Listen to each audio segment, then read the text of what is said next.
आसाम के मुख्यमंत्री से, उत्तर प्रदेश के मुख्यमंत्री से, जितने ये सब लोग जो बकवास किस्म की जबान इस्तेमाल करते, मेरा तुमसे एक ही सवाल है, तुम में इतनी ताकत नहीं है कि वो पाकिस्तान जिसने पहलगाम में हमारे 26 लोगों को सर पर गोली मारकर मजहब पूछकर गोली मारी, तुम में इतनी ताकत नहीं है कि तुम उस पाकिस्तान से क्रिकेट मैच नहीं खेल सकते?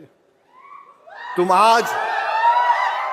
आज हमारे घर को, वो आसाम का मुख्यमंत्री बोल रहा इतों को निकाल दिया, नोटिस दे के हम भगा देंगे।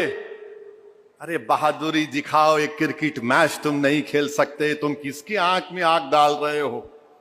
अरे हम हर चीज कुर्बान करने को तैयार है, मगर तुम्हारे सामने सर कभी नहीं झुकाएंगे इंशाअल्लाह ताला।